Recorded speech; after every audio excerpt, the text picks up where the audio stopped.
قال الله تبارك وتعالى في كلامه المجيد أعوذ بالله من الشيطان الرجيم بسم الله الرحمن الرحيم ويعبدون من دون الله ما لا يملك لهم رزقا من السماوات والأرض شيئا ولا يستطيعون فلا تضربوا لله الأمثال إن الله يعلم وأنتم لا تعلمون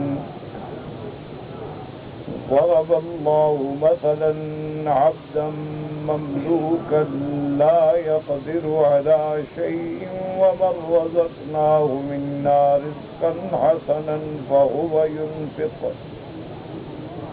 فهو ينفق منه سرا وجهرا هل يستوون الحمد لله بل أكثرهم لا يعلمون.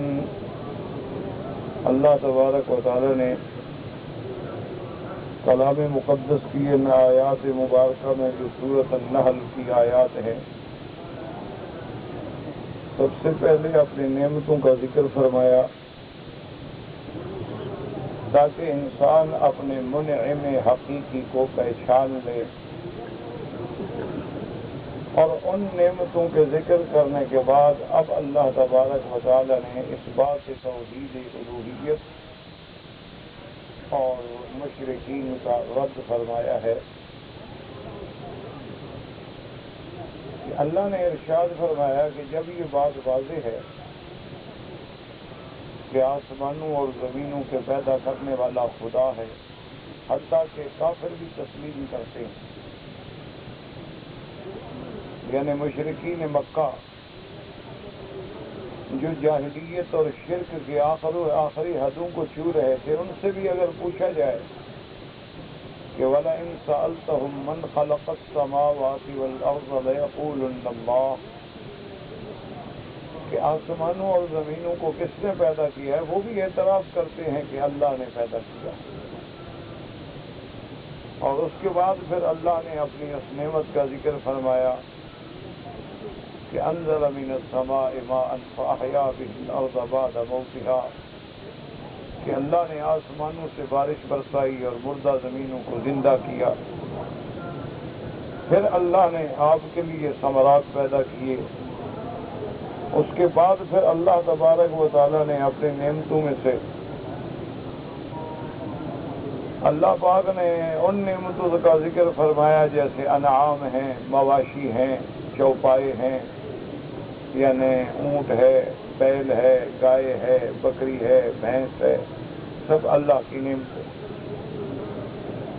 کہ بعض تمہارے کھانے کے کام آتے ہیں اور بعض تمہاری سواریوں کے کام آتے ہیں، بعض تمہاری بال برداری کے کام آتے ہیں، اور پھر ان کی اون ہے، بال ہیں، وہ بھی تمہارے کام آتے ہیں. پھر اللہ نے ایک خاص نعمت کا ذکر فرمایا کہ اس پہ غور کرو کہ میں نے جو شہد بنائی ہے اور شہد کی جو مکھی پیدا کی ہے، اسی پہ غور کرو. کیا کوئی اس قسم کی مکھی پیدا کرنے پہ قادر ہے؟ کیا کوئی اس مکھی کو یہ بات پڑھانے پہ، سمجھانے پہ قادر ہے کہ تم نے کون سے رستے سے جانا ہے، آنا ہے، اور کیسے تم نے پھلوں کا رس چوسنا ہے، پھر میرے بندوں کے لیے شاد تیار کرنی. پھر ہم نے کیسے اس کو سمجھایا کہ تم نے پہاڑوں پہ بھی گھر بنانے ہیں، درختوں پہ بھی گھر بنانے ہیں، چھتوں پہ بھی گھر بنانے ہیں. تو ان چیزوں پہ جب تم غور کرو گے، تفکر کرو گے، تدبر کرو گے، تو لازماً تمہیں اعتراف کرنا ہوگا کہ لا الہ الا اللہ، لا رب سوا ولا معبود سوا ولا مقصود سوا. تو جب یہ ساری باتیں ہو جائیں، اس کے بعد بھی بندے اس چیز کی عبادت کریں جو نہ نفع دینے پہ قادر نہ نقصان دینے پہ قادر. اسی لیے اللہ نے یہ ساری نعمتیں ذکر کر کے اپنی قدرت کاملہ کا اظہار کر کے اپنی قدرت کی نظارے دکھلا کے اب بندے کو بتاتے ہیں کہ دیکھو یہ کیسے لوگ ہیں کہ وَيَعْبُدُونَ مِن دُونِ اللَّهِ مَا لَا يَمْلِكُ لَهُمْ رِزْقًا مِنَ السَّمَاوَاتِ وَالْأَرْضِ شَيْئًا وَلَا يَسْتَطِيعُونَ، کہ یہ ان چیزوں کی عبادت کر رہے ہیں جو تو نہ ان کو رزق دے سکتے ہیں آسمانوں اور زمینوں سے، اور کچھ بھی نہیں کر سکتے، اور جو ان کا کوئی ذرا بھر بھی فائدہ نہیں کر سکتے، ان کو انہوں نے معبود بنا رکھا ہے اس حقیقی معبود کو چھوڑ کر۔ اب اس بات کو سمجھیں کہ بعض لوگ جو ہیں وہ بتوں کے پجاری ہوتے ہیں، جیسے مشرکین مکہ نے بھی بڑے بت رکھے ہوئے تھے، اور ہر قبیلے کا اپنا بت تھا، کسی کا حبل ہے، کسی کا لات ہے، کسی کا عزا ہے، کسی کا منات ہے، کسی کا اساف ہے، کسی کا نائلہ ہے۔ اسی طرح قوم نوح علیہ السلام میں بھی بتوں کے عجیب نام تھے، ودن، سواعن، یغوثا، یعوقا، نصرا۔ تو اگر تو دیکھا جائے کہ ان بتوں کی جو عبادت کرتے ہیں، یعنی جو بت بنائے ہوئے ہیں، چاہے وہ مٹی کا ہو، لکڑی کا ہو، تانبے کا ہو، پیتل کا ہو، سونے کا ہو، چاندی کا ہو، یہ تو ہر بندہ جانتا ہے بھلا یہ کیا نفع نقصان ہے۔ یعنی جن کو دھوپ میں رکھ دو تو خود چل کے سائے میں بھی نہیں آ سکتے، اور جن کو سائے میں کھڑا کر دو، سردی پڑ جائے، بارش آ جائے تو یہ اندر بھی نہیں جا سکتے۔ تو جو اپنی حفاظت نہیں کر سکتے، اپنی جان کو سردی اور گرمی سے نہیں بچا سکتے، اس کی پھر اللہ نے ہمیں ایک مثال بھی عطا فرمائی کہ سیدنا ابراہیم علیہ السلام جو امام، جو ابو الانبیاء والمرسلین ہیں، جو امام الموحدین ہیں، اللہ کے کروڑوں صلاۃ و سلام ہیں، انہوں نے جب اپنے والد سے، اپنی قوم سے مناظرے کیے، مکالمے کیے، تقریر کی، دعوت دی، قوم نہیں سنی، کیونکہ خدا کی قدرت یہ ہے کہ جو آدمی جس طریقے پہ لگ جاتا ہے نا، وہ اس میں اتنا کھو جاتا ہے کہ پھر اس کو بات سمجھ ہی نہیں آتی۔ آپ جتنی زور لگا لیں، آپ جتنا مرضی آئے اس کو دلائل دیں، تقریر کریں، قرآن پڑھیں، حدیث پڑھیں، وہ اس کے دماغ میں ایک بات بیٹھ گئی ہے، بس نہیں جناب جو ہم کر رہے ہیں بالکل ٹھیک۔ ہاں اللہ ہدایت دے تو حق سمجھ آ جائے۔ تو اب سیدنا ابراہیم علیہ السلام نے جب نمرود سے مناظرہ کیا، اپنے والد سے مناظرہ کیا، اپنی قوم سے مناظرہ کیا، لیکن جب کوئی فائدہ نہ ہوا، تو اب سیدنا ابراہیم الخلیل علیہ السلام نے یہ سوچا کہ یہ قوم جو ہے یہ دلائل سے تو سمجھتی نہیں۔ دیکھو نا جی، اب ایک آدمی ہے، اس کو سیدھی بات کرو، آپ سے پوچھتا ہے جی کہ میلاد منانا جائز ہے، آپ اس کو کہیں گے بھائی اللہ کے قرآن میں حکم نہیں ہے، حدیث مبارک میں حکم نہیں ہے۔ جب حضور پاک نے ہمیں وضو بھی سکھایا ہے، کلی بھی سکھائی ہے، ناک میں پانی دینا بھی سکھایا ہے، مسح کرنا بھی سکھایا ہے، اگر یہ دین کی بات تھی تو یہ بھی سکھا دیتے۔ تو سرکار دو جہاں نے بھی نہیں سکھلایا، پھر خلفائے راشدین نے بھی نہیں کیا، اہل بیت اطہار نے بھی نہیں کیا، تو بس ایک مسلمان کے لیے تو اتنی دلیل پڑی ہے کہ بھئی جب قرآن میں نہیں، حدیث میں نہیں، صحابہ نے نہیں کیا، اہل بیت نے نہیں کیا، بات ختم ہو گئی۔ لیکن جو آدمی ضد پہ اڑا ہوا ہے وہ کہہ کہ چھوڑو جی، ہم اگر عشق رسول میں کرتے ہیں تو پھر کیا ہوا؟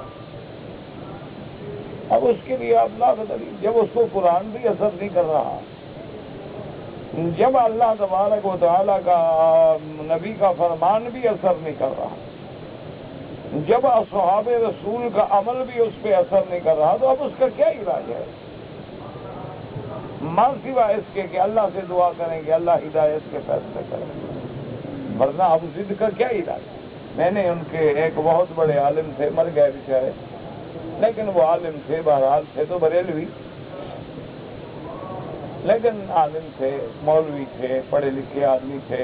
اتفاق سے ایک ٹرین کے ڈبے میں اکٹھے ہو گئے ہم، ان کو یہ پتہ نہیں تھا کہ میں کون، ویسے بھی میری کیا حیثیت تھی، وہ تو بڑے لوگ تھے۔ تو بہرحال ایک ڈبے میں جب بیٹھ گئے تو میں نے ان سے بڑے پیار سے بڑے ادب سے پوچھا، میں نے کہا حضرت یہ ہمارے ملک میں جو آج کل رواج ہے کہ اذان سے پہلے صلاۃ و سلام پڑھتے ہیں، بعض لوگ اور بھی کچھ پڑھتے رہتے ہیں، درود تاج بھی پڑھتے رہتے ہیں،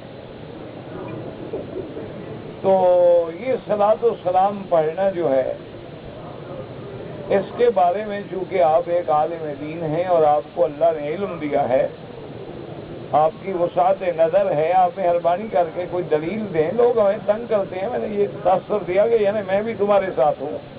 میں نے کہا یہ ناراض نہ ہو، بزرگ ہے، اور میں اس وقت کافی پڑھتا تھا، لڑکا چھوکرا تھا مدرسے میں پڑھنے والا، تو میں نے کہا حضرت یہ لوگ ہمیں بڑا تنگ کرتے ہیں، ہمیں مہربانی کر کے کوئی دلیل ایسی یاد کرا دیں کہ ہم ان کو جواب تو دے سکیں۔ تو کہنے لگے کہ بیٹا اگر سچی بات پوچھتے ہو تو قرآن میں بھی حکم نہیں ہے، حدیث میں بھی نہیں ہے، اور صحابہ نے بھی نہیں کیا۔ اگر بات پوچھتے ہو سچی تو باقی میں نے کہا حضرت پھر یہ تو کوئی بات نہ ہوئی، اگر قرآن میں بھی نہیں، حدیث میں بھی نہیں، صحابہ نے بھی نہیں کیا تو پھر ہم کہنے کا بس فرق ہو جاتا ہے کہ بھئی یہ وہابیوں کی مسجد ہے یا یہ سنیوں کی مسجد ہے، جہاں صلاۃ و سلام پڑھے جاتے ہیں پتہ لگ جاتا ہے کہ ہماری جماعت کی مسجد ہے، اور جہاں نہیں پڑھے جاتے وہاں پتہ لگ جاتا ہے کہ وہابی لوگوں کی مسجد ہے۔ تو ایک فرق کرنے کے لیے کہ لوگ بیچارے دھوکہ کھا کے کسی غلط جگہ نماز میں نہ چلے جائیں، تو ایک رواج ہے، ورنہ قرآن حدیث میں کوئی نہیں۔ میں نے کہا حضرت اس کا ایک بڑا اچھا آسان علاج ہے۔ وہ کہنے لگے کیا؟ میں نے کہا وہابی تو آپ کی اور ہماری بات نہیں مانیں گے، لیکن اپنی جماعت تو مانے گی نا، ان کو مسجد کے باہر بورڈ لگا دیں بھی یہ مسجد جو ہے بریلویوں، تو بدعت کرنے کی کیا ضرورت ہے، بورڈ پڑھ کے لوگ ادھر آ جائیں گے۔ تو اتنی بڑی بدعات کی کیا ضرورت ہے کہ جس کی دلیل قرآن میں بھی نہ ہو، حدیث میں بھی نہ ہو، صرف لوگوں کو ہم نے یہ سمجھانا ہے نا کہ یہ مسجد وہابیوں کی ہے اور یہ مسجد جو ہے یہ پکے عاشقوں کی ہے۔ تو ایک بورڈ لگا دیں باہر، اور پھر ہر محلے کی مسجد ہوتی ہے، محلے والے جانتے ہیں، اس کے بنانے میں چندہ دیتے ہیں، ان کو پتہ ہوتا ہے کہ یہ مسجد کس جماعت کی ہے اور یہ مسجد کس جماعت کی۔ کوئی باہر کا بھولا بھٹکا مسافر آ گیا تو بورڈ پڑھ لے گا، یا زیادہ سے زیادہ کوئی جھنڈا لگا دو، جیسے آج کا رواج ہے پگڑیاں باندھ بدلنے کی، رنگ بنانے کی، ایک رنگ کی جھنڈی لگا دو۔ کہنے لگے ہاں یہ ہو تو سکتا ہے، لیکن اب ایک رواج پڑ گیا ہے، اور اگر کوئی اچھا رواج پڑ جائے تو پھر اس کو چھوڑنا نہیں چاہیے۔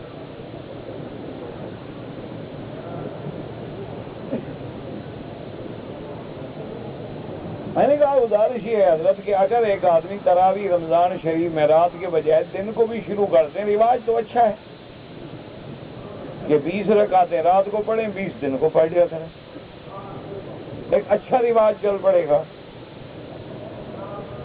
اتنی دیر میں اس کو کچھ کھٹپٹ ہوئی تو اس نے اپنے ساتھی سے پوچھا کہ یہ کون ہے؟ تو پتا نہیں کوئی ڈبے میں اللہ کا بندہ کو بے وقوف آ گیا، انہوں نے کہا کہ یہ مول وکی صاحب ہیں، فلان ہے۔ اچھا پھر مجھے بڑے گلے لگا سنیں، تم میرے بھتیجے ہو اور بیٹے ہو، اور تمہارے والد بہت بڑے عالم ہیں، ہم تو ان کے طالبوں کے برابر بھی نہیں ہیں، یہ تم نے کیا چھیڑ خانی لگا رکھی تھی میرے سامنے؟ حضرت چھیڑ خانی نہیں، ڈبے میں اکٹھے ہو گئے اتفاق سے۔ میں نے کہا کوئی علم کا فائدہ حاصل کر لیں کہ آپ عالم آدمی، ہم تو طالب ہیں، کہ بھی کوئی علم کی چیز مل جائے، شاید آپ کوئی حدیث رسول عربی صلی اللہ علیہ وسلم یا قرآن مبارک کی کوئی آیت مبارکہ بتلا دیتے تو اس پہ ہم دلیل بنا لیتے۔ تو میرے کہنے کا مقصد یہ ہے میرے بھائی کہ جس نے نہ ماننا ہو اس کے لیے 100 دلیل ہے، انہوں نے نہیں ماننا، یعنی اس سے بڑی بات کیا ہو سکتی ہے کہ ابو جہل نے، یہ روایت مجھے کسی صحیح حدیث میں تو نہیں ملی لیکن ضعیف میں بھی ہو تو قابل اعتبار ہے، حضور صلی اللہ علیہ وسلم سے مطالبہ کیا کہ یا رسول اللہ صلی اللہ علیہ وسلم، اگر آپ مجھے بتا دینا کہ میرے ہاتھ میں کیا ہے تو ہو سکتا ہے کہ میں اسلام لانے پہ غور کروں۔ حضور پاک نے فرمایا کہ یہ تو بڑا معمولی سا سوال ہے، یہ تو کبھی بچے بھی بتا دیتے ہیں، کبھی صحیح ہو جاتا ہے، کبھی غلط ہو جاتا ہے۔ یہ کوئی اتنا بڑا سوال نہیں ہے جو تم مجھ سے کر رہے ہو، لیکن اگر تم واقعی اسلام لانا چاہتے ہو تو جو تمہارے ہاتھ میں ہے، اگر وہ یہ بتلا دے کہ میں کون ہوں تو پھر اسلام لے آؤ گے، بجائے اس کے کہ میں بتلاؤں تیرے ہاتھ میں کیا ہے، وہ چیز بتلا دے کہ میں کون ہوں۔ اس نے کہا حضور پھر کوئی بات ہے؟ تو ان کنکریوں نے پڑھا اشہد ان لا الہ الا اللہ واشہد ان محمد رسول اللہ۔ حضور نے فرمایا اسلم، اب تو اسلام لے آؤ۔ کہنے لگا حضور پتہ نہیں تھا کہ آپ کا جادو پتھروں پہ بھی چل جاتا ہے۔ اس کا کیا؟ جن کے دلوں پہ اللہ مہر ڈال دے نا، ان کو کون سمجھائے؟ ختم اللہ علی قلوبہم وعلی سمعہم وعلی ابصارہم غشاوۃ وَلَهُمْ عَذَابٌ عَظِيمٌ۔ اللہ فرماتے ہیں کہ جب بندے گمراہی پہ اڑ جاتے ہیں نا تو ہم بھی ان کے دلوں پہ پھر مہریں لگا دیتے ہیں، اور ہم بھی ان کی آنکھوں پہ پردے ڈال دیتے ہیں، ہم بھی ان کے کانوں پہ پردہ ڈال دیتے ہیں، وہ حق بات سنیں نہیں۔ تو اس لیے میرے عزیز بات یہ ہے کہ اتنے دلائل کے بعد کہ جب رزق دینے والا اللہ، آسمانوں زمینوں کے پیدا کرنے والا اللہ، بارشیں برسانے والا اللہ، حیوانات و جمادات کے پیدا کرنے والا اللہ، تو سیدھی بات ہے کہ عبادت بھی اسی اللہ کی ہوگی۔ لیکن کمال ہے کہ کس کی عبادت کر رہے ہیں کہ جو کچھ بھی ہاتھ میں ہے۔ تو سیدنا ابراہیم الخلیل نے علیہ السلام نے پروگرام بنایا کہ یہ بات دلائل سے تو سمجھتے ہیں، میری قوم جو ہے وہ جہالت کی اس حد پہ پہنچ گئی ہے کہ کوئی دلیل ان کو سمجھ ہی نہیں آتا۔ اب ان کے ساتھ کوئی ایسی دلیل کا کام کریں جو شاید ان کو سمجھ آ جائے۔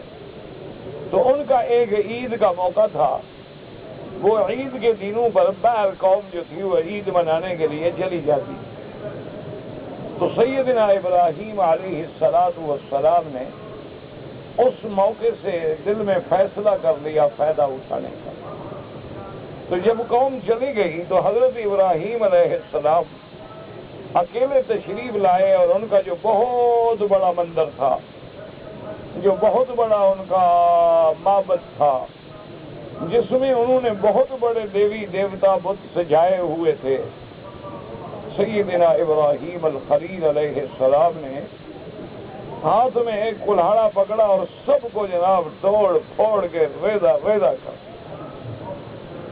اور پھر عجیب انداز میں ان کو مارا کہ کسی کی ٹانگ کاٹ دی کہ خدا تو ہے لیکن لنگڑا ہو گیا، کسی کا بازو کاٹ دیا، کسی کی بالکل گردن ہی اڑا دی، اسی طرح۔ اور جو بڑا تھا نا بت ان کا بڑا بنایا ہوا تھا، انہوں نے اس کا ایک ہاتھ کاٹ کے ایک کندھے پہ وہ کلہاڑا رکھ کے دروازہ بند کر کے حضرت تشریف لے۔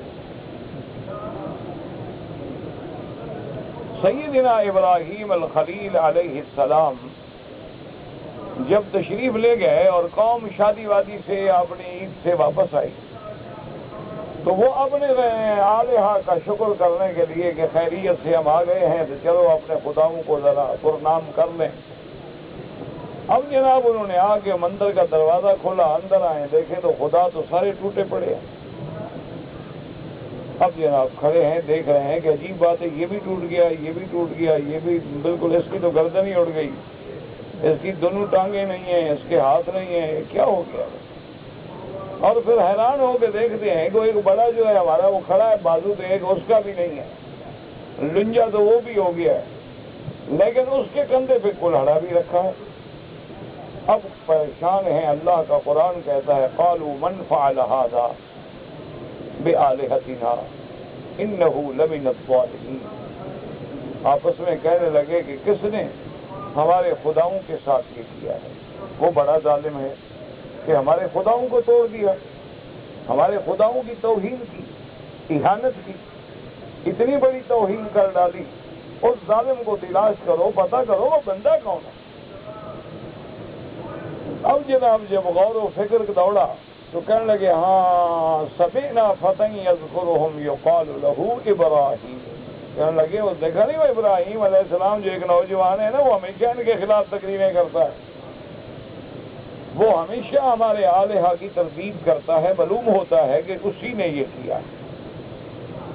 تو کہنے لگے بھی ایسی بات نہیں، فاتو بھی علی اعین الناس، کہ چلو لوگوں کے سامنے، سب کے سامنے جا کے، اب یہ معمولی مسئلہ تو ہے نہیں، سب کے سامنے جا کے حضرت ابراہیم الخلیل سے پوچھتے ہیں، اور تاکہ لوگ جو ہیں وہ بھی گواہ ہو جائیں کہ اس کام کے کرنے والا کون ہے۔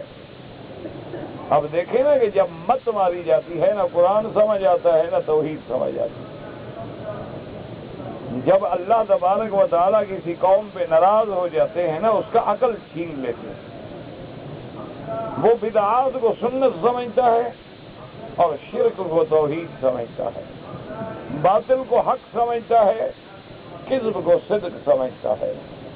یہ ہمیشہ اس وقت ہوتا ہے جب اللہ ناراض ہو جاتے ہیں تو عقل چھین لیتے ہیں۔ تو اب اندازہ کریں کہ اتنی عقل نہیں آ رہی کہ ہم بندے ہیں، ہم خداؤں کی مدد کے لیے بھاگ رہے ہیں کہ خداؤں کو کسی نے توڑ دیا ہے، لیکن عقل چھن چکے ہیں۔ ساری کی ساری قوم جمع ہو کے سیدنا ابراہیم الخلیل علیہ السلام کی خدمت میں آئے اور بھرے ہوئے ہیں غصے میں، اور قالوا انت فعلت هذا بآلهتنا یا ابراہیم، کہنے لگے کہ ابراہیم علیہ السلام انت فعلت، یہ تم نے کیا ہے ہمارے خداؤں کے ساتھ، اتنی توہین کہ ہمارے خداؤں کو توڑ دیا تم نے، یہ تم نے کیا ہے۔ ابراہیم علیہ السلام سن رہے ہیں، اور اس کے بعد سیدنا ابراہیم علیہ السلام نے بڑا عجیب جواب دیا جو خصم کو رلا دے، اور خصم کو ایسا مسکت جواب ہو کہ اس کے بعد خصم کا دماغ پھٹ جائے۔ آپ نے فرمایا بھی میرے گلے کیوں پڑتے ہو، بل فعلہ کبیرہم ھذا، آپ نے فرمایا اصل میں تمہاری بے وقوفی ہے، وہ جو تمہارا بڑا خدا ہے نا اس نے کیا ہے، چھوٹے چھوٹے سارے حلوہ مانڈا کھا جاتے ہیں جو تم مٹھائیاں نظر چڑھاتے ہو، اس کو غصہ آ گیا، اور میری بات نہ مانو فسالو، ہم جا کے ان سے پوچھو نا جو زخمی ہوئے پڑے ہیں، جو زخمی ہیں، مر تو نہیں گئے نا، زخمی بول تو سکتا ہے، چلو ان سے پوچھو ان کانوا ینطقون، اگر وہ بول سکتے ہیں اور ان میں طاقت ہے بولنے کی تو ان سے پوچھ لو، سچی بات یہ ہے کہ بڑے نے مارا، یہ جھوٹ نہیں ہوتا، یاد رکھو، بظاہر یعنی حتیٰ کہ حدیث میں بھی آ جاتا ہے کبھی بات، لیکن بعض چیزیں جو ہیں وہ ظاہری طور پر تو محسوس ہوتی ہیں کہ جھوٹ ہے، لیکن وہ جھوٹ نہیں ہوتا، وہ علی سبیل الاستفہام ہوتا ہے، وہ ایک سوالیہ فکرہ ہوتا ہے۔ سوالیہ فکرہ بظاہر کچھ نظر آئے لیکن اس کی حقیقت پہ نظر رکھنی ہوتی، اس لیے ورنہ اللہ کے نبی تو ہر گناہ سے پاک ہے، اللہ کے پیغمبر معصوم ہوتے ہیں، اللہ کے پیغمبر کبھی جھوٹ نہیں بولتے، ان کی زبانوں پہ جھوٹ آتا ہی نہیں ہے، ورنہ پھر ساری دین کا کیا اعتبار ہے اگر اللہ کا نبی بھی نعوذ باللہ جھوٹ بول سکتا ہو۔ اللہ کے انبیاء معصوم ہیں اور صادق الامین ہیں، سچ بولنے والے، امانت والے، دیانت والے، عزت والے، کرامت والے، عظمت والے، شرافت والے، اللہ ان پہ کروڑوں صلاۃ و سلام فرمائے۔ تو یہ جھوٹ نہیں تھا، ایک دلیل تھی ان کو سمجھانے کے لیے، ان کو ٹالنے کے لیے کہ بھی ان کو سمجھ تو آئے نا، یہ تو کوئی ایسی منحوس قوم ہے، ان کے دماغ میں بھی کچھ نہیں آ رہا۔ تو آپ نے فرمایا فَاسْأَلُوهُمْ إِن كَانُوا يَنْطِقُونَ، قرآن کہتا ہے کہنے لگے کہ ہاں بھائی بات تو ٹھیک ہے ابراہیم علیہ السلام کی، کہ پہلے ہمیں اپنے گھر سے مسئلہ حل کرنا چاہیے تھا نا، زخمیوں سے تو پوچھو نا بابا کس نے مارا ہے، بات تو ابراہیم علیہ السلام ٹھیک کہہ رہا ہے۔ فَرَجَعُوا إِلَىٰ أَنفُسِهِمْ، اچھا بعد نے کہا بے وقوف ہو، ابراہیم علیہ السلام کیا ٹھیک کہہ رہا ہے، وہ تو ہمیں پاگل بنا رہا ہے، ہمارے خداؤں کو مار بھی دیا ہے اور ہمیں الو بھی بنا رہا ہے، بھلا ان سے جو پوچھیں یہ کوئی بولتے ہیں؟ ان سے جو ہم پوچھنے جائیں کہ جناب آپ کو کس نے مارا ہے، وہ اللہ کے بندے یہ وہ بولتے ہیں، وہ بتا سکتے ہیں، دیکھو نا ہمارے ساتھ کیسے کہ ہمارے خداؤں کو بھی مارا، ہمیں بے وقوفی بناتا ہے، اور کہتا ہے کہ جا کے ان سے پوچھو۔ اس کے بعد جو ان کے سمجھدار آدمی تھے نا جی، جو ان کے مطابق عقل والے تھے، ورنہ کافر کبھی عقل والا نہیں ہوتا، عقل والا ہو تو خدا کو نہ پہچان لے. لاکھ کافر ہوائی جہاز بنا لیں، میزائل بنا لیں، راکٹ بنا لیں، عقل والے نہیں. جو خالق کو نہ پہچانے وہ کیا عقل والا ہے؟ عقل والا تو وہ ہوتا ہے جو سب سے پہلے اپنے مالک کو پہچانے. تو بہرحال کہنے لگے وہ سمجھدار جو تھے ان کے مطابق، کہنے لگے ابراہیم علیہ السلام عجیب بات ہے، تم ہمیں کن کے پاس بھیج رہے؟ وہ کوئی بولتے ہیں، ان سے کیا پوچھیں، وہ بول سکتے ہیں. اب ابراہیم علیہ السلام کو مسئلہ بیان کرنے کا، چوٹ مارنے کا موقع ملا نا کہ اب لوہا گرم ہے. فرمایا اُفٍّ لَكُمْ وَلِمَا تَعْبُدُونَ مِن دُونِ اللَّهِ أَفَلَا تَعْقِلُونَ. فرمایا پھر حیف ہے تم پر بھی اور تمہارے ان معبودان باطلہ پر. اُفٍّ لَكُمْ وَلِمَا تَعْبُدُونَ، اللہ کو چھوڑ کے ان کی عبادت کرتے ہو ظالموں. جو تمہیں بتا نہیں سکتے، جو بول نہیں سکتے، جو بولنے پہ قادر نہیں، بتانے پہ قادر نہیں، وہ تمہارے نفع نقصان پہ کیسے قادر؟ تمہیں اتنی بھی سمجھ نہیں ہے. اب سیدنا ابراہیم علیہ السلام نے وہ اسی ضرب کے لیے تو یہ ساری محنت کی تھی نا کہ یہ موقع ملے تو چوٹ ماروں نا. لیکن ان کے آنکھوں پہ بھی پردے پڑ چکے تھے، ان کے دلوں پہ بھی اللہ نے مہر لگا دی تھی. اس کے بعد بھی مسئلہ سمجھ نہیں آیا، بلکہ الٹا مشورہ کیا کہ اچھا دیکھو بھائی، ابراہیم علیہ السلام کا اقرار تو ہو گیا نا، یہ تو ہمیں پتہ لگ گیا کہ اس نے ہمارے خداؤں کو توڑا ہے. اب ایسا کرتے ہیں کہ بادشاہ کے پاس چلو اور ابراہیم علیہ السلام کو سزا دلاؤ، بس اس کو نہ چھوڑو. کیونکہ اگر ایک توحید والے کو چھوڑو گے تو ایسا ایسا توحید پھیلے گی. ایک حق والا بھی آئے گا تو ایسا ایسا حق چلے گا، اور حق جب آتا ہے تو باطل مٹ جاتا ہے. یہ قاعدہ ہے، اصول ہے، یہ حقائق ہے. تو انہوں نے کہا کیا کریں؟ بادشاہ کے بعد گئے کہ جناب اس نے تو ہمیں تنگ کر دیا، ہمارے خدا بھی توڑ دیے اور جناب ہمیں بیوقوف بھی بنا دیا. اور کہتے ہیں کہ ان سے جا کے پوچھو. ان سے ہم کیا پوچھے، وہ بولنے والے ہیں. وہ تو دھوپ میں کھڑا کر دو تو خود سائے میں نہیں آ سکتے، سائے میں کھڑا کر دو تو دھوپ میں نہیں آ سکتے. اور جناب ہمیں کہتا ہے ان سے پوچھو، ہمیں بیوقوف بھی بناتا ہے، اسی آدمی کو سزا ملنی چاہیے. اس نے کہا بالکل ٹھیک ہے. انہوں نے کہا ایسا کرو کہ وَانصُرُوا آلِهَتَكُمْ، اپنے خداؤں کی مدد کرو. دیکھو کیسا عقل ہے، خدا بندوں کی مدد کرتے ہیں، بندے خدا کی مدد کرتے ہیں. یہ کیسے خدا ہے؟ میں نے خود دیکھا ہانگ کانگ کے ایک دفعہ بازار میں ہم گئے تو ایک پوری مارکیٹ ہے جہاں خدا بکتے ہیں. اچھا وہ خدا عجیب قسم کے ہیں، بڑے بھی ہیں، چھوٹے بھی ہیں، پلاسٹک بھی ہیں، پیتل کے بھی ہیں، لکڑی کے بھی ہیں، ربڑ کے بھی ہیں، اور مٹی کے بھی ہیں، چھوٹے چھوٹے بھی ہیں. 10 خدا لے کے جیب میں ڈال دو. اور بڑے بڑے بھی ہیں. ایک صحابی مسلمان ہوئے رضی اللہ تعالی عنہ، تو چند صحابہ اکٹھے ہوئے تو انہوں نے فرمایا کہ اخبرنا عن قصتک قبل الاسلام. انہوں نے کہا کہ ہمیں اپنے اسلام سے پہلے کا کوئی واقعہ سناؤ. انہوں نے کہا یار کہتے ہیں کہ بت فائدہ نہیں دیتے، میرے بت نے مجھے بڑا فائدہ پہنچایا.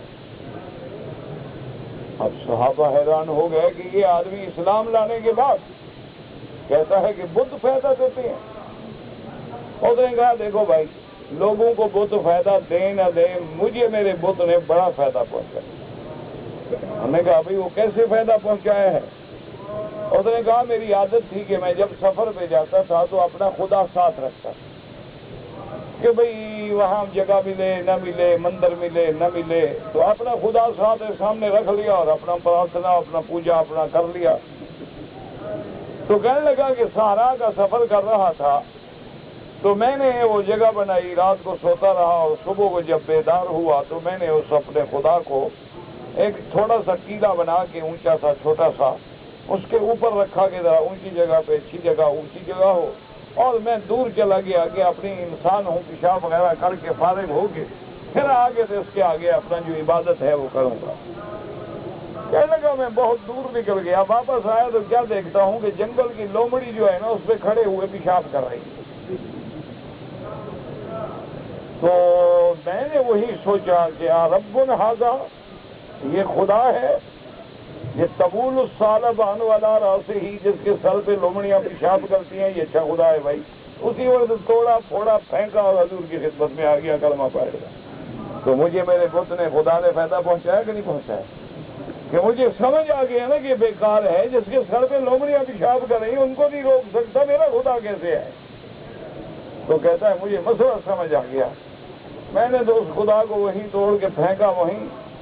اچھا بعض لوگ جو ہے نا جی وہ خدا بناتے ہیں، بتائیں آپ کو، مٹھائی کے حلوے کے خدا، حلوے کے خدا بنا کے عبادت کر کے پھر محبت سے کھا جاتے ہیں. نہیں آپ اس کو ہنسی نہ سمجھیں، یہ جو کنڈے بناتے ہیں نا، کنڈے کرتے ہیں، پوچھ لیں ان سے جاتے ہیں.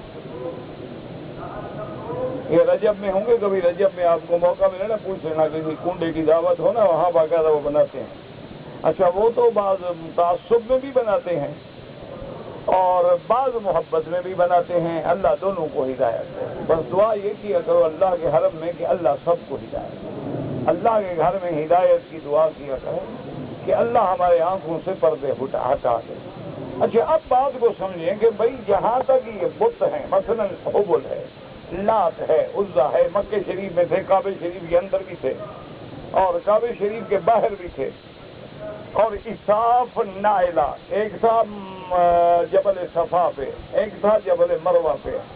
اور عزا جہاں آپ طواف کرتے ہیں نا، یہاں 360 بت تھے. یہاں اب آپ طواف کر رہے ہیں، یہاں 360 بت رکھے ہوئے تھے. اچھا پتہ ہے اتنے بت کیوں تھے؟ ورنہ تو ایک بت کافی ہے، اب 360 کی کیا ضرورت ہے؟ تو بعض مورخین نے تو یہ لکھا ہے کہ ان لوگوں کی عادت تھی کہ چونکہ سال کے دن بھی 360 ہوتے ہیں تو ہر دن ایک نئے خدا کی عبادت کرتے ہیں. کیونکہ نیا خدا ہو تو ذرا لذت زیادہ مل جاتی ہے. تو یہ بات پکی نہیں ہے. اصل بات یہ تھی کہ قریش کا چونکہ مکے پہ کنٹرول تھا، مکے کے مالک جو تھے، سردار جو تھے، وہ قریش تھے. تو قریشیوں نے جتنے قبائل تھے نا، بنو ثقیف تھے، بنو کلاب تھے، بنو حذیل تھے، بڑے بڑے قبائل تھے اور چھوٹے بھی قبائل تھے. تو جن قبیلوں سے ان کی سلو ہو جاتی تھی، حلیف بن جاتے تھے کہ بھی تمہاری ہماری سلو ہے، تمہارا ہمارا دوست دوست، دشمن دشمن. تو ان کے خدا کو لا کے حرم میں رکھ دیتے تھے کہ بھئی تمہارا ہمارا سلو ہے، اور دلیل یہ ہے کہ دیکھو تمہارا خدا بھی ہمارے ساتھ کعبہ شریف میں موجود ہے. اور جس قبیلے سے جھگڑا ہوتا اس کے خدا کو کان سے پکڑ کے باہر پھینک دیتے کہ بھئی جب تمہارا ہمارا تعلق نہیں لیا، تمہارا خدا کا کیا تعلق ہے کہ ہمارے گھر کے اندر ہے؟ لہذا ناراضگی ہو گئی تو خدا باہر پھینک دیا، راضی ہو گیا خدا کو اندر بٹھا دیا. تو اس لیے انہوں نے 360 بت جمع کی ہوئی ہے. اسی لیے میرے آقا نے سرکار دو عالم رحمت مجسم سیدنا محمد الرسول اللہ صلی اللہ علیہ وسلم نے اپنے ہاتھوں سے بھی جو تصویریں تھیں اور بت تھے مٹائے، اور حضور کی زبان مبارک پہ تھا جاء الحق وزهق الباطل ان الباطل کان زهوقا، کہ آج حق آ گیا اور باطل مٹ گیا. اور حضور نے فرمایا قاتلهم اللہ، اللہ ان کافروں کو، مشرکوں کو ہلاک و برباد کرے. کہ دیکھو میرے ابا ابراہیم کی بھی صورت بنا رکھی ہے اور بی بی مریم کی بھی صورت بنا رکھی ہے. اللہ کی لعنت ہو ان پر کہ ان لوگوں نے کیسا کیسا شرک میں ظلم کیا ہے.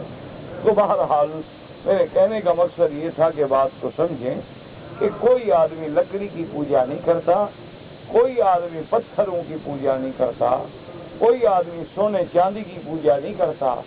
اصل عبادت کرتے ہیں ان رجال صالحین کی جو فوت ہو گئے.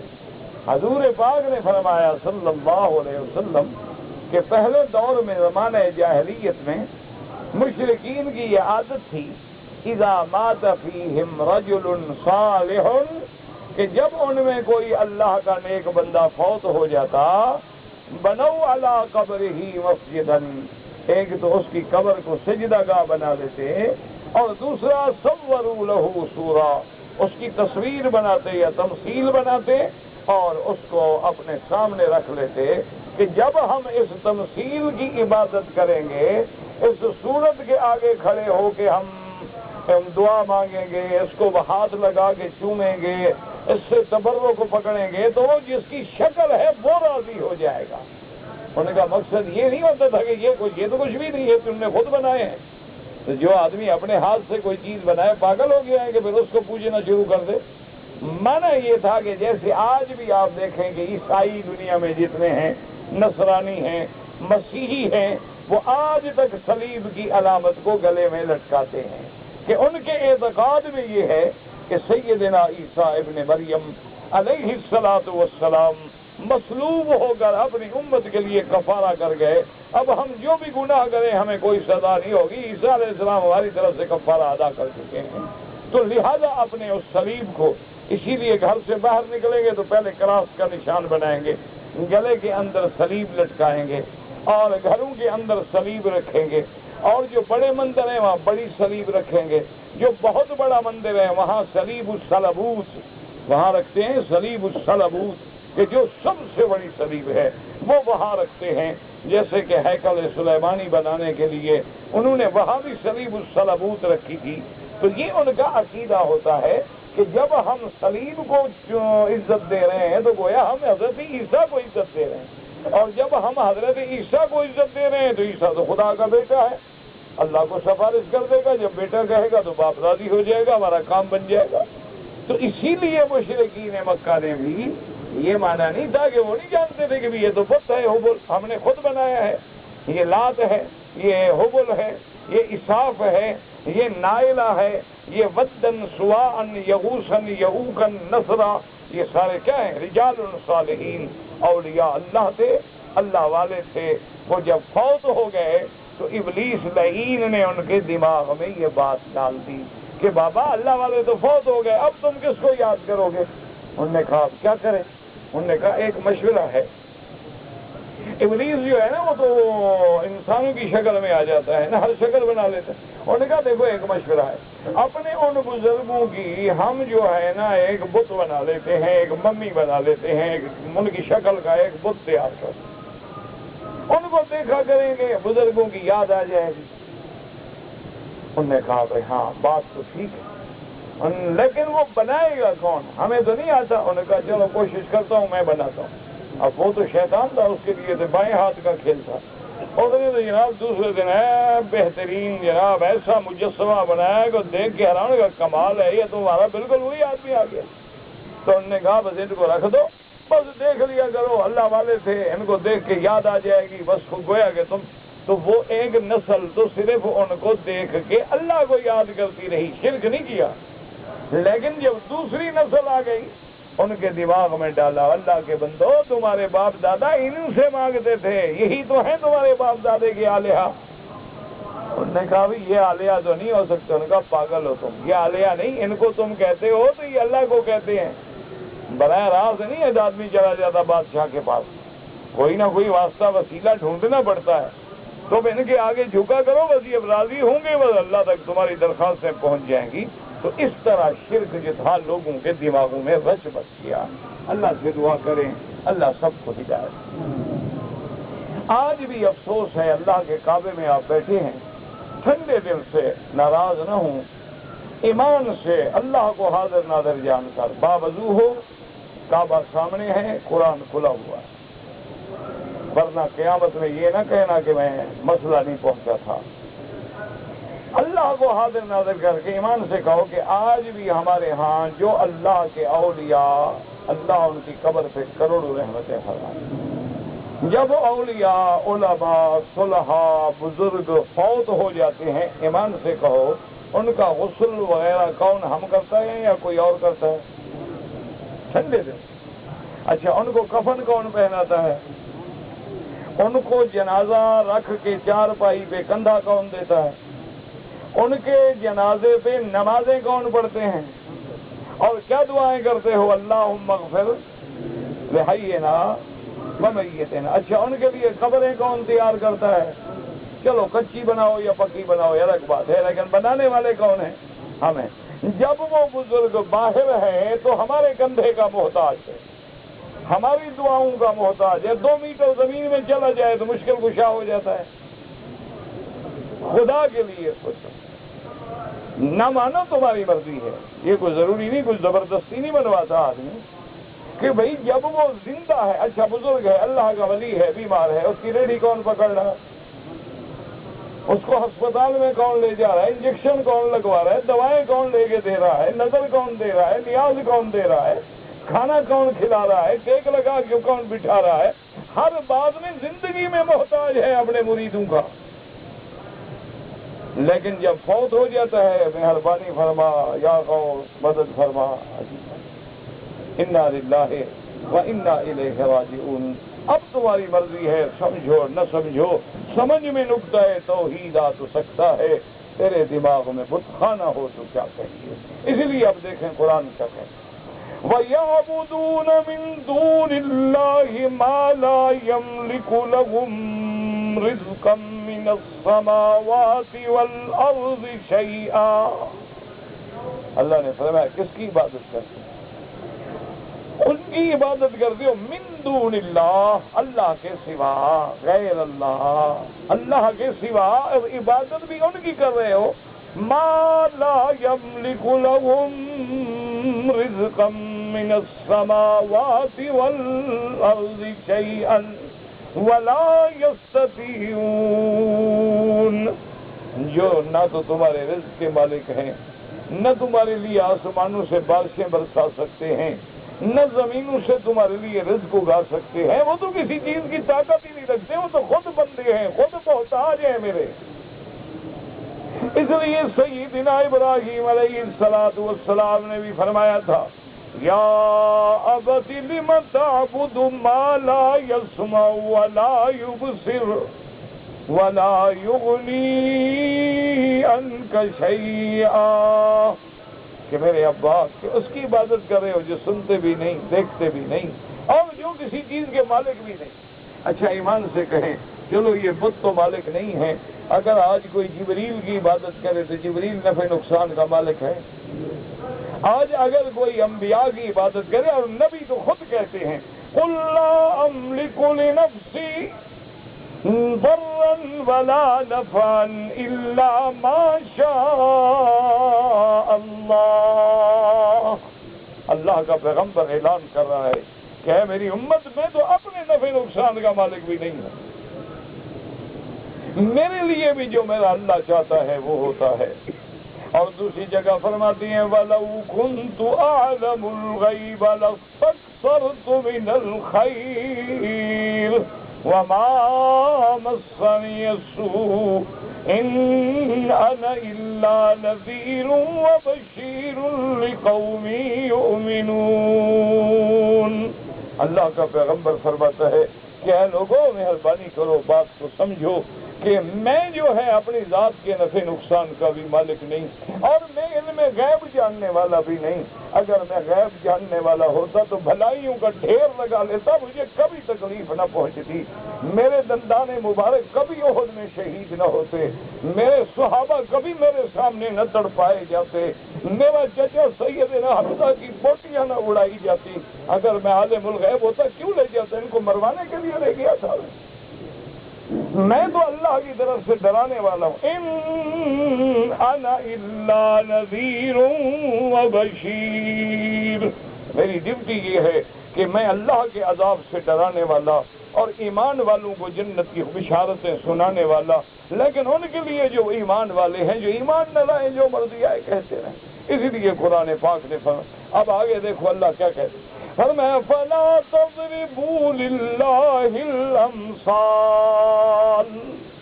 اللہ نے فرمایا میرے بندو اللہ کے لیے مثال نہ پیدا کرو. کیا مانا؟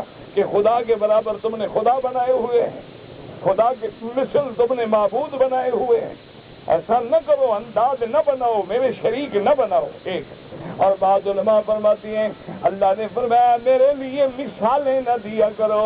جیسے کہتے ہیں جی دنیا کے بادشاہ کو بھی بغیر وزیر کے نہیں مل سکتے ہو، بغیر وزیر کے درخواست نہیں پہنچتی، بغیر سکتی کے وزیر کو نہیں مل سکتے ہو، تو اس طرح خدا کو بھی براہ راست کیسے ملو گے؟ تم ان کو کہو گے یہ اس کو کہیں گے.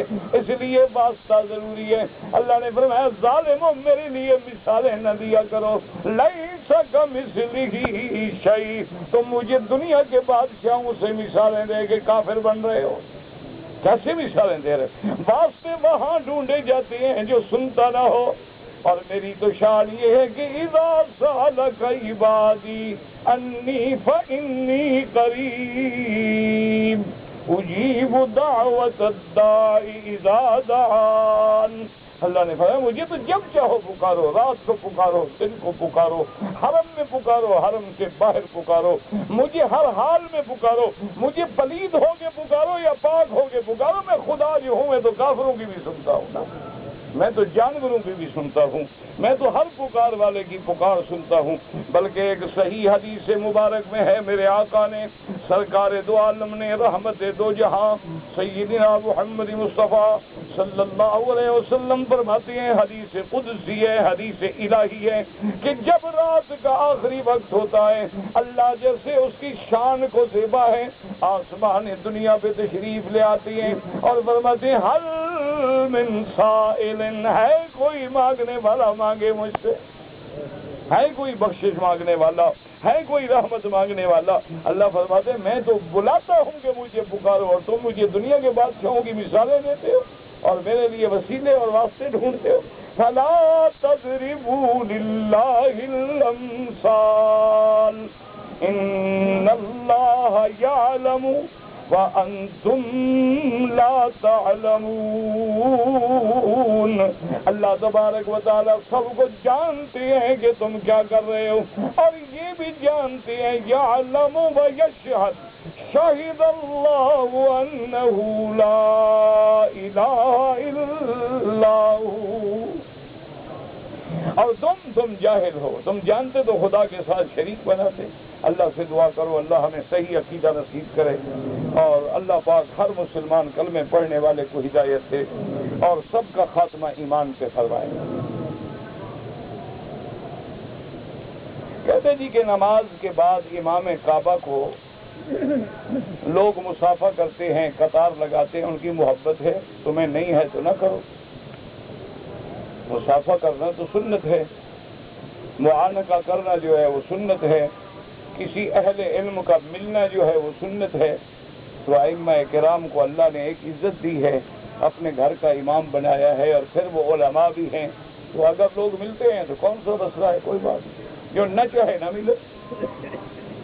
طواف میں وضو ضروری ہے، صفا مروہ بغیر وضو کے بھی ہو سکتا ہے، لیکن آج کل احتیاط اسی میں ہے کہ صفا میں بھی وضو ہو، کیونکہ پہلے دور میں صفا مروہ مسجد کے باہر تھا، اب اس کو اندر داخل کر دیا گیا ہے، تو ادب کا تقاضا یہی ہے کہ صفا بھی بغیر وضو کے نہ کرے، لیکن اگر بغیر وضو کے کوئی کر لے تو ہو جائے گی، لیکن طواف جو ہے وہ بغیر وضو کے نہیں ہوگا۔ کہ سیدنا ابن عباس رضی اللہ تعالی عنہ فرماتے ہیں الطواف کالصلاۃ، کہ طواف جو ہے گویا نماز کے حکم میں ہے، جیسے ہر مسجد میں 2 رکعت تحیۃ المسجد ہے، مسجد الحرام کا تحیہ اللہ کا طواف ہے، تو اس لیے وہ فرماتے ہیں کہ اس میں ہر لحاظ سے آدمی پاک ہو۔ رکن یمانی کے بارے میں آتا ہے کہ جب آدمی اس پر پہنچے اور ہاتھ لگانے کا موقع ملے، نہ ملے تو چلے جائیں، اشارے کی بھی ضرورت نہیں، اگر موقع ملے تو پھر ایک ہاتھ داہنا بسم اللہ اللہ اکبر، اور اس کے بعد دعا مانگیں اللہم انی اسألک العفو والعافیہ ربنا آتنا فی الدنیا۔ تو اللہ کے فرشتے مامور ہیں جو دعا کرتے ہیں کہ اللہ اپنے اس بندے کی دعا کو منظور و مقبول فرما۔ عمرہ کرنے والا دوسروں کا عمرہ نہ کرے جب تک کہ کوئی وصیت نہ کرے، یا کوئی معذور ہے، والدین ہیں، یہ الگ بات ہے۔ نمازی کے آگے نہیں گزرنا چاہیے، اللہ کے حرم میں چونکہ مجبوری ہے، اس لیے کوشش تو یہ کریں کہ یہاں بھی نہ گزریں، اور کچھ لوگ بھی خیال کریں کہ جب طواف میں نماز پڑھتے ہو، جب نماز ختم ہوگی تو پیچھے ہٹ جاؤ، تم وہیں اللہ اکبر کر کے کھڑے ہو جاؤ، لوگ کہاں جائیں؟ تم اگر راستوں میں کھڑے ہو جاؤ تو لوگ کہاں جائیں؟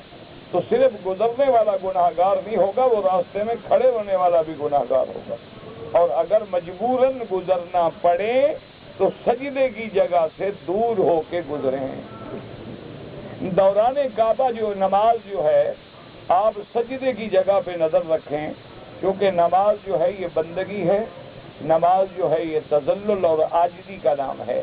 صرف امام شافعی رحمۃ اللہ علیہ فرماتے ہیں کہ اگر نماز کعبے کے سامنے پڑھو تو نظر کعبے پہ رکھو، اور اگر کعبہ نہ ہو تو پھر نظر نیچے رکھو۔ لیکن امام ابو حنیفہ رحمۃ اللہ علیہ فرماتے ہیں کہ نماز جہاں پڑھو، نماز عاجزی ہے اور بندگی ہے، تو بندگی کا معنی یہ نہیں ہوتا کہ آدمی سامنے نظر اٹھائے، بلکہ سجدے کی جگہ پہ نظر رکھے۔ اگر دوران نماز طواف جو ہے نماز کھڑی ہو جائے تو آپ طواف چھوڑ دیں، جماعت میں مل جائیں، نماز پڑھیں، نماز کا جب سلام پھیر لیں، جو چکر بچ گئے ہیں وہ پورے کر لیں، اور اس کے بعد 2 رکعت پڑھیں۔ کہتے جی کہ اگر کسی پر ایک دم پڑ جائے، میرا بھائی دم کا معنی ہوتا ہے ایک بکرا یا ایک بکری یا ایک دمبا، تو گائے ہو یا بھینس ہو یا اونٹ ہو، اس میں 7 حصے ہوتے ہیں، تو لہذا اس میں بھی ایک حصہ کافی ہے، نہ کہ ساری گائے دمبا۔ ہاں ایک ہوتا ہے، بعض گناہ ایسے ہیں حج میں جن کے بدلے میں بدنہ لکھا ہوتا ہے کتابوں میں، اور اس کا معنی یہ ہوتا ہے کہ کامل اونٹ دے یا کامل گائے دے یا بھینس دے۔ اگر آپ نے صرف دم دینی ہے تو پھر اس میں گویا 7 حصے ہیں۔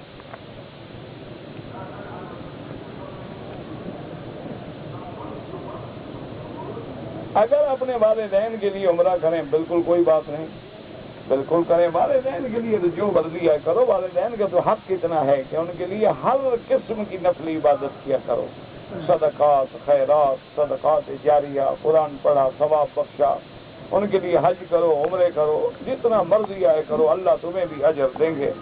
اچھا، دوسری بات یہ ہے کہ اپنے والدین کے لیے جب تم کرو گے تو اس کا برابر بدلہ اللہ تمہیں بھی عطا فرماتے ہیں۔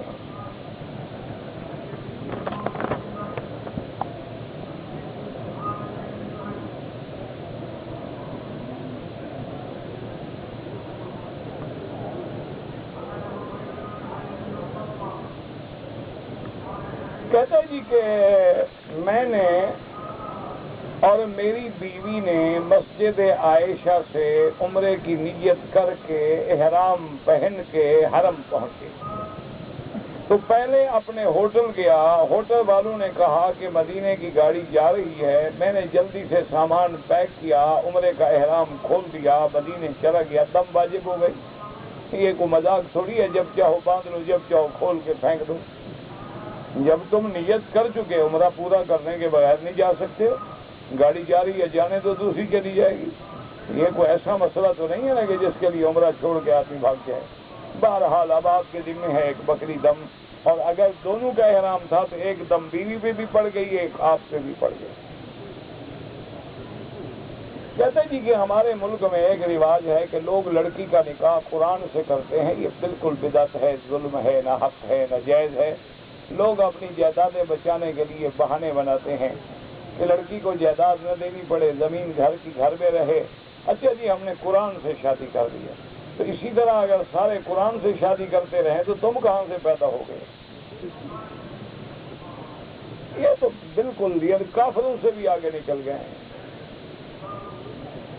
ٹیلی فون پر نکاح ناجائز ہے، آپ کو ٹیلی فون پہ نکاح کرنے کی ضرورت ہی نہیں ہے۔ ایک کاغذ پہ لکھ لیں اپنے کسی والد کو، بھائی کو، چچا کو کہ میں آپ کو اپنے نکاح کا وکیل بناتا ہوں، آپ کو اختیار ہے کہ آپ میری طرف سے جا کے فلاں لڑکی کے اولیاء الامور کی موجودگی میں ایجاب و قبول کر لیں، بس وہ کر لیں، ختم، کوئی ضرورت نہیں۔ ٹیلی فون پہ نہیں نکاح شکا ہوتے۔ والدین کے لیے بالکل حج کرو، عمرہ کرو، جو مرضی ہے کرو۔ جبل رحمت غار سعود جائیں نہ جائیں کوئی حکم نہیں شریعت کا، ویسے بڑے اہم مقامات ہیں، اللہ موقع دے ضرور جائیں۔ اگر بیوی خاوند کے والدین سے گستاخی کرے تو خاوند اس کو ہدایت کرے، اس کو سمجھائے، کیونکہ خاوند کے والدین جو ہیں وہ گویا بیوی کے لیے بھی والدین ہیں۔ اگر وہ ان کی توہین کرتی ہے، اگر بالکل باز نہ آئے تو بیوی کو علیحدہ کر دو، علیحدہ رکھو، اپنے والدین سے دور رکھو تاکہ ان کی اہانت نہ کرے، اور جب بالکل کوئی حل نہ ہو تو پھر اسی لیے اللہ نے طلاق رکھی ہے۔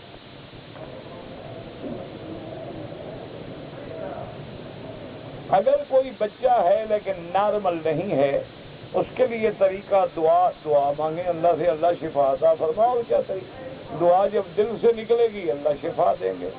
تو بہرحال اس کو آپ زمزم بھی پلائیں، مدینہ منورہ سے اجوا کھجور بھی کھلائیں، اور اس کے لیے صبح و شام دعا بھی کریں. اللہ پاک قادر ہیں انشاءاللہ شفا دیں گے.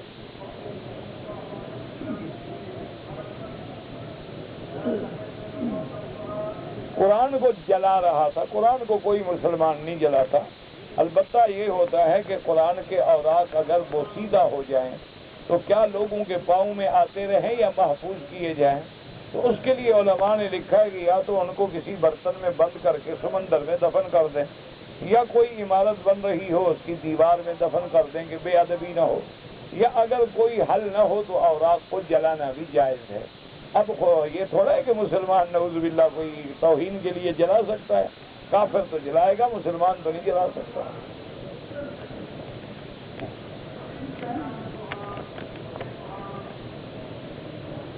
میں آیا ہوں قطر سے، ہم نے میقات سے احرام باندھا، عمرہ کیا. ہمارے ساتھ 14 مہینے کا بیٹا ہے، اس کا احرام نہیں باندھا، کوئی حرج نہیں. لیکن اگر اس کا بھی احرام باندھ کے نیت کر رہے تھے تمہیں ایک اور عمرے کا ثواب مل جاتا. چاہے چھوٹا بچہ بھی ہو بس نیت کر لو، ثواب تو تم نے کرنا ہے. ساتھ اٹھا کے ماں تو پھر رہی ہے، ویسے ہر کام میں اس کی نیت کر لیتے تو تمہیں اور عمرہ بھی مل جاتا. بہرحال کوئی جرمانہ نہیں، چھوٹے بچہ وہ بالغ ہی نہیں، اس پہ شریعت کی کوئی تکلیف ہی نہیں. میں نے پاکستان سے آ کے عمرہ کر لیا ہے. اب اگر میں مسجد عائشہ سے عمرہ کروں تو امام ابو حنیفہ رحمۃ اللہ علیہ اور امام شافعی رحمۃ اللہ علیہ کے نزدیک تو جائز ہے. لیکن امام احمد بن حنبل رحمۃ اللہ علیہ فرماتے ہیں کہ مکے میں رہتے ہوئے بلا ضرورت مسجد عائشہ جا کے عمرہ نہ کرے. کہ عمرہ ہوتا ہی یہی ہے کہ جب باہر سے مکے آ رہا ہو، یہ نہیں کہ مکے سے نکل کے باہر جائے. تو بہرحال اللہ تبارک و تعالیٰ جو کرتے ہیں قبول فرمائے، جو نہیں کرتے ان کے ساتھ جھگڑا نہ کریں. یہ علم کے مسئلے ہیں، یہ اختلافی مسئلے ہیں، لیکن علم کی روشنی میں یہ جھگڑے کے مسئلے نہیں ہیں.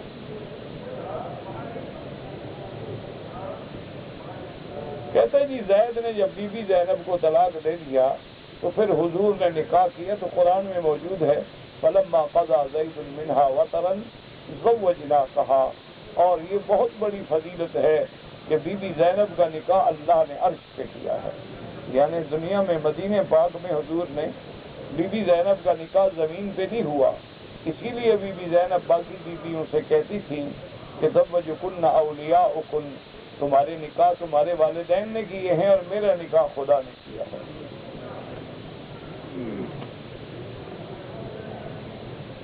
اگر عورت ہے وہ ناپاک ہے یعنی حیض ہے تو وہ مسجد الحرام میں داخل نہیں ہو سکتی.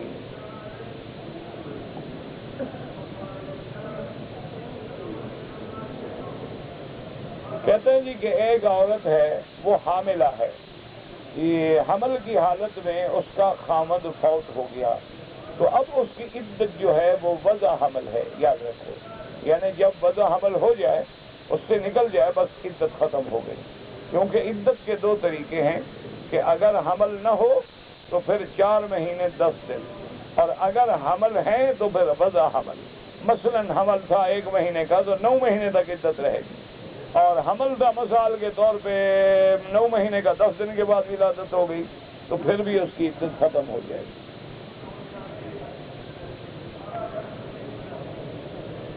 کہتے جی کہ حضور پاک نے داڑھی رکھنے کا حکم دیا ہے تو اور کس نے؟ مولویوں نے دیا ہے. نہیں، تمہیں ابھی تک یہی غصہ ہے کہ شاید مولویوں نے کہا ہوا ہے. اللہ اکبر، 1400 سال گزر گئے، اس کو یہ پتہ نہیں لگا کہ داڑھی رکھنے کا حکم کس نے دیا. یہ تو پتہ ہے نا منڈانے کا حکم کس نے دیا. نہیں، اس کا پتہ نہیں شیو کرانے کا حکم کس نے دیا ہے. ہاں جی، نہیں ویسے شرم آنے کی کیا بات، سیدھی بات کرو نا. اللہ کے کعبے میں صحابہ کا حکم ہے، کس کا حکم ہے؟ کسی پیر فقیر بزرگ کا حکم ہے اس داڑھی منڈاؤ نہ. کس کے حکم پہ بنا رہے ہو اور کس کی تقلید اور کس کی شکل بنا رہے ہو؟ اللہ کے بندے، تو صحیح حدیث مبارک میں ہے کہ اعف اللحى وقص الشوارب، کہ اپنی داڑھی بڑھاؤ اور مونچھیں کٹاؤ۔ حضور پاک صلی اللہ علیہ وسلم کی صرف سنت نہیں داڑھی، 1,24,000 پیغمبر کی سنت ہے، سنن الانبیاء والمرسلین۔ اور جب آدمی داڑھی مڈاتا ہے تو صرف ایک پیغمبر کی مخالفت نہیں کر رہا، 1,24,000 پیغمبر کا مخالف ہے۔ اسی طرح اللہ تبارک و تعالی رحمت فرمائے، اور وہ سرکار دو جہاں کی شکل کو نعوذ باللہ گویا نہ پسند کرتا ہے۔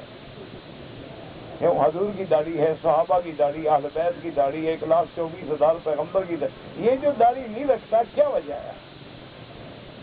اور ایک مسئلہ سمجھ لو، ایک ہے داڑھی نہ رکھنا، یہ تو گناہ ہے، بار بار مڈانا آدمی کا یہ گناہ کبیرہ ہے، جیسے زنا کبیرہ ہے نا، پھر یہ کبیرہ ہو جاتا ہے۔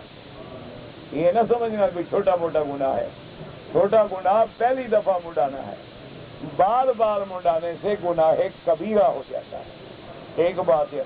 اور دوسرا یہ ہے کہ اگر داڑھی کو برا سمجھے تو کافر ہو جاتا ہے، یہ خیال رکھنا۔ بعض اوقات ہوتا ہے نا جی کہ آدمی کا چھوڑ یار کیا داڑیاں رکھی ہوئی ہیں، جھاڑیاں ہیں، داڑیاں ہیں، کیا ہے، تو یہ آدمی کافر ہو جاتا ہے، اور نکاح شکا ختم، اولاد آگے ولد الزنا، آگے تمہاری مرضی، تم جانو، تمہارا کام جانے، مسئلہ ہم نے عرض کر دیا ہے، مانو نہ مانو تمہاری مرضی ہے۔ میں اپنی بیوی کو انڈیا سے بلانا چاہتا ہوں، تو محرم کا معنی یہ ہے کہ جس سے اس کا نکاح نہ ہو سکتا ہو، یعنی باپ ہے، بیٹا ہے، بھائی ہے، سسر ہے، اس کے ساتھ آ سکتی ہے، بغیر محرم سفر نہ کرے، نہ کرے، نہ کرے، نہ کرے، نہ کرے، نہ کرے، نہ کرے، نہ کرے، نہ کرے، نہ کرے، نہ کرے، نہ کرے، نہ کرے،